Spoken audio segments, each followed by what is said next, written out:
Благодарам, председателке. Збор 2 околу предлог агендата. Се радувам што имаме вака конструктивни дискусии, предлози и поддршка од настрана. Го разгледав документов и навистина се радувам за тоа што во него се содржани реалните состојби во врска со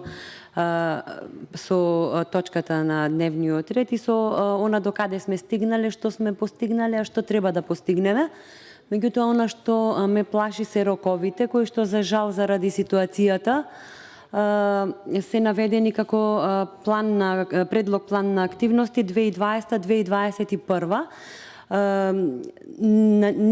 Никој од нас не му е по волја што е ваква ситуацијата, меѓутоа, она што мора да го направиме е да седнеме веднаш и да се сконцентрираме на прецизирање на конкретните рокови по кои би се раководеле и по кои би делувале уште утре, би рекла.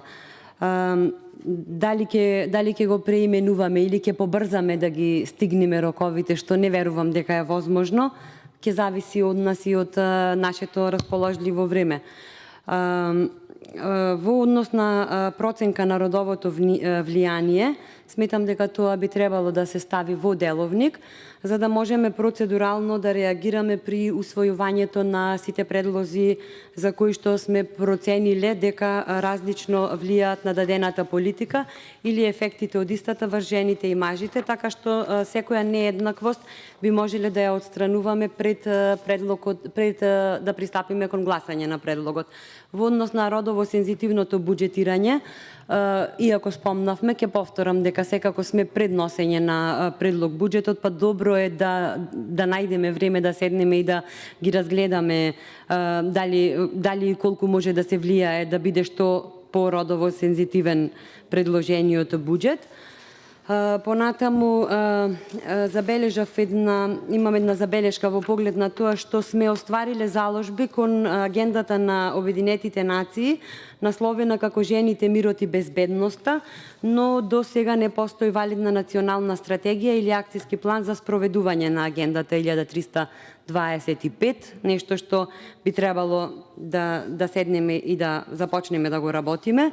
Родовата квота е правно обврзувачка и предвидува санкции, неприфаќање на изборните листи од страна на ДИК, иако не сум сигурна дека Државната изборна комисија досега вратила листа која што не била родово сензитивна, па добро е и со представници од Државната изборна комисија да се поразговара на оваа тема. Понатаму, земјата не превзема правни мерки како што е обезбедување на финансиска поддршка за политички партии во случај да поднесат листи со целосен родов паритет. И тука би требало да се влијае во моментот на носење на законот, да не изумиме и да се зголеми износот на финансиски средства за партиите кои постигнале родов паритет во пратеничките групи во собранието, така да сметам дека треба веднаш да започнеме со работа на ова што не е воспоставено.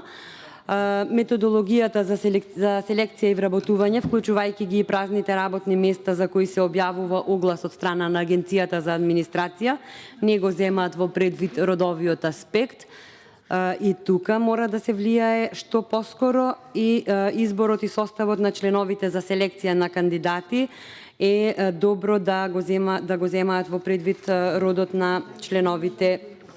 Како и последно е ова, да не одземам многу време, деловникот за работа, она што го спомна колешката Маја, не предвидува квоти во поглед на распределба на позициите за председавач со комисиите, ниту во врска со именувањата на членовите на комисиите и можеби затоа имаме ситуација каде што две се жени од 14 членови на комисијата за одбрана и само еден маж во оваа комисија за еднакви можности.